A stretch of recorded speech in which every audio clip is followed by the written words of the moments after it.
Ladies and gentlemen, welcome. I go by the name of N to the 6. It's the breakdown with me, N6. All right, so we're back like we never left. And you have to understand what goes down here at the breakdown is the breakdown of all the biggest stories in Afrobeats over the course of the last 1 week, all right? So there's some crazy stories, like a whole lot of... If you know Nigeria is a never-ending soap opera.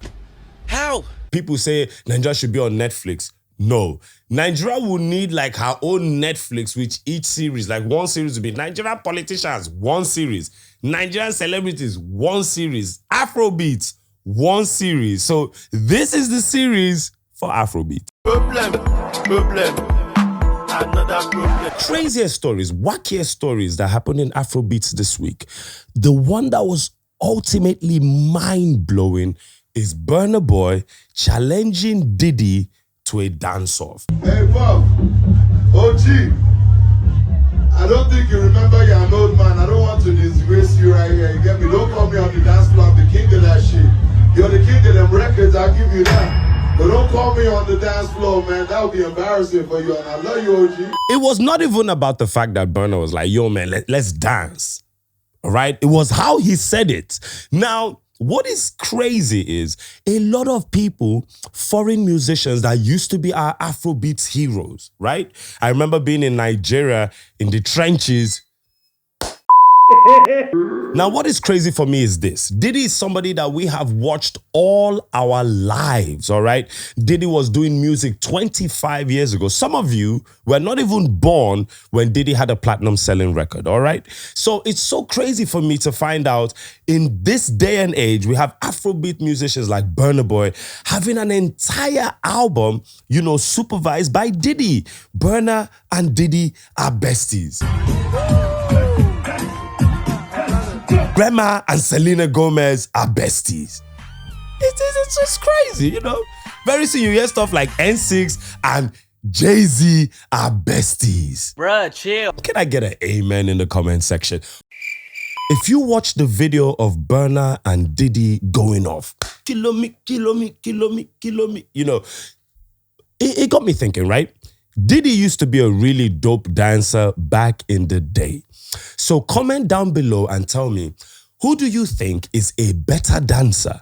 Burna Boy in his prime, Burna Boy right now, or P. Diddy in his prime? Now you got to remember P. Diddy from Yeah. Hey, yo, man, don't play with Diddy or shiny suit, man. Come on. So tell me, who do you think is a better dancer between Burna Boy and P. Diddy? All right? One of the most creative young Nigerian musicians out right now, without a doubt, has to be Blaqbonez. If you remember Blaqbonez from when he was trying to get all of us to stream Haba, I streamed that song by Falz. If you remember when Blaqbonez was trying to get his song to #1 on Apple Music, there was nothing that young man did not do creatively. I still say this. Any day Blaqbonez retires from hip-hop, from music, he would just open up a talent or an advertising agency or something, and he's still gonna make that money. Very creative young man. There's a brand new song coming out from Blaqbonez, and he did put out some visuals to the song. And in the visuals, he just woes everybody. He drove his car to the office, just they tear everybody's slap.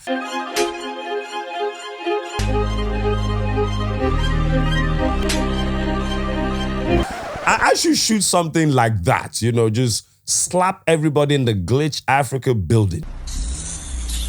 But what was even more crazy is Daniel Regha. Look, Nigerians, we all have to come together, hug each other, and kumbaya, and admit it that we created a monster in Daniel Regha. This was a regular guy who would come on Twitter and give his bollocksy opinion to anything that was currently trending. In the beginning, I did not even believe that what was on his display picture was his actual face. And then he comes out in real life and it's actually him. Now, what is even crazier is that this guy's like 6'11" or 7 foot tall with his dress sense. If Daniel Regha was a stylist, he would style Derele's music videos. Wait, man, go wash my eye. He went at Blaqbonez And Blaqbonez was not having it. Now, secondly, another thing that was really crazy is how he sounds when he talks. There are many people that have Like, I honestly struggle to listen, to understand. I honestly struggle to hear what he's saying. Now, Blaqbonez cracked me up this week when he put a reply to Daniel Regha. Daniel Regha, one of Daniel Regha's rants, going off at Blaqbonez for Blaqbonez video, slapping the hell out of everybody in his office to promote his brand new song. And Blaqbonez used a Daniel Regha video of Daniel Regha confusing the hell out of us because it's got to be either English, Chinese, Cantonese, or Calabar or Ibibio. There's something in there. You got to listen to it to find out. That episode China champion women. That episode China just freestyle. That episode China talk about relationship. That was about activists. What did he say? Now, one of the funniest stories this week. This guy's my guy, so I'm gonna burn him, but I'll be nice. Solidstar came out and threw out a challenge. He said, none of the Nigerian musicians out right now, plus their writers, are as good as me. One thing I like is confidence. I don't think anybody in Nigeria raps better than me. I don't think anybody was a better radio show host. I don't think anybody's a better YouTube host than I am. Hey, nobody died, did they? When he said that, I was like, Solidstar, where has Solidstar been?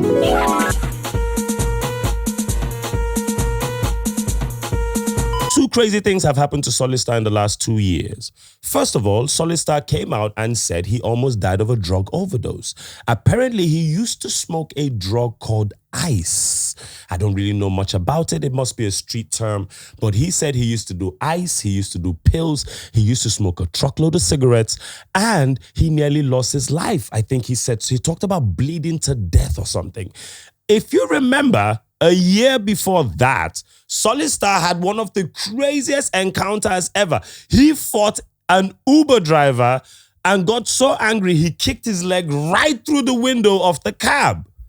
That was the time I was like, yo, man, whoever loves Solidstar, you better grab that brother. Something does not look right.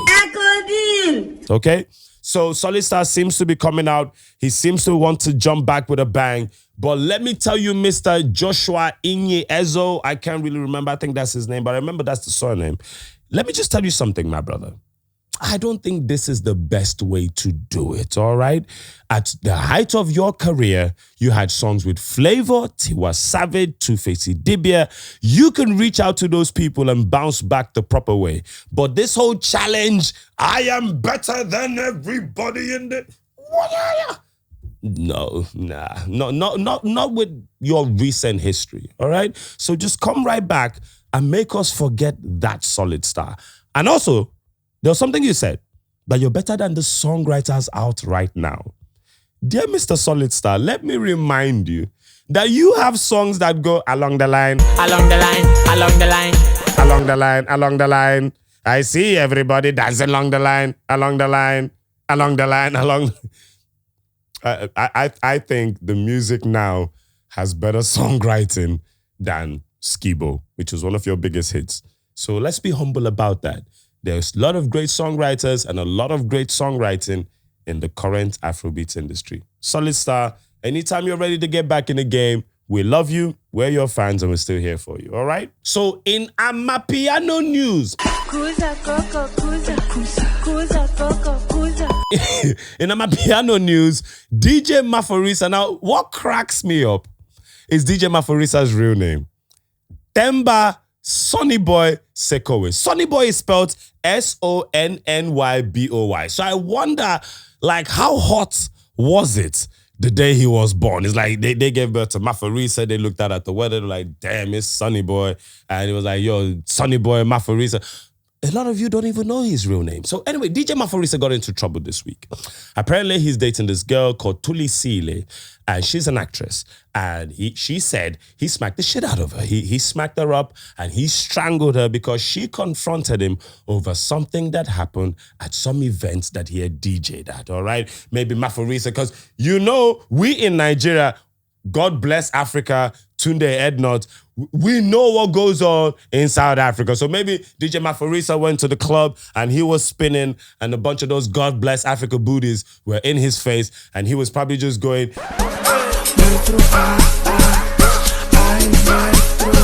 I don't know what happened. As we say in Nigeria, I know they too like get in between man and woman problem. DJ Maphorisa was let out on a 4,000 Rand bail. And in Nigerian, in me, anytime I see foreign currency, I got to change it to Naira.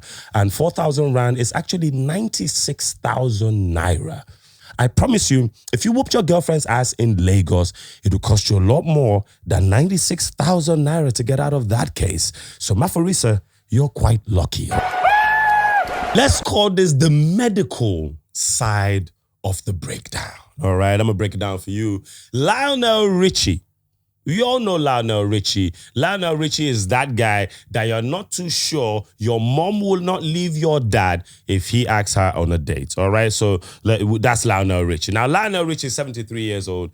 Daily Mail brought out one of the funniest stories this week. Lionel Richie said he looks very young because of sex, all the sex he's having. All right?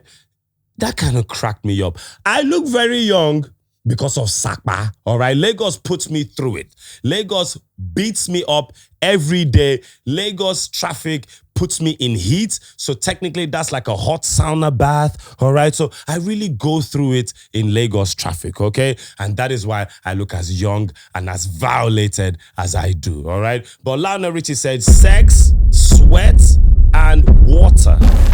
Falz the bad guy is the last person I'm going to talk about right now. I wish him a quick recovery, but I think Falz took Lionel Richie's advice a bit too far. We all know Falz. He plays great football. He always puts himself, footage of himself playing football.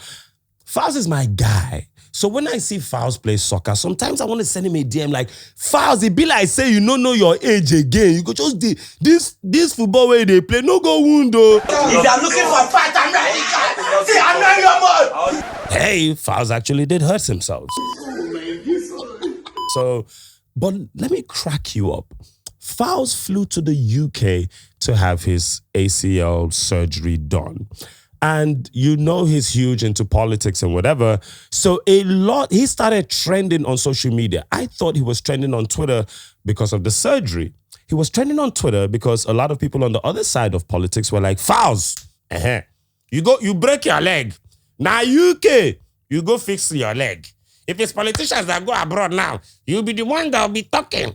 Why didn't you go and fix your leg in loot? I just want to tell them, I take God beg you, Falz makes his money legitimately. If he can afford to fix his leg in the UK, please let him do it. May no go loot, may no go amputate Falz's leg. We go Falz go call the Bob Daddy. Go come be really Bob Daddy. You understand? So we don't want none of that, okay? So get well soon, Falz. We love you all the way from here at The Breakdown. Thank you very much. Thank you very much for kicking it with me on The Breakdown with your boy N6. It's all about Glitch Africa. So follow us right here on our YouTube channel. Like, subscribe, comment down below. It's been a whole lot of discussions right here on the show. I've asked a ton of questions and I really will be reading the comments to find out what you think, okay? So it's your boy Sizzle with the sauce. I'm going off to have myself a great weekend. I love you. You mean the world to me. Mwah.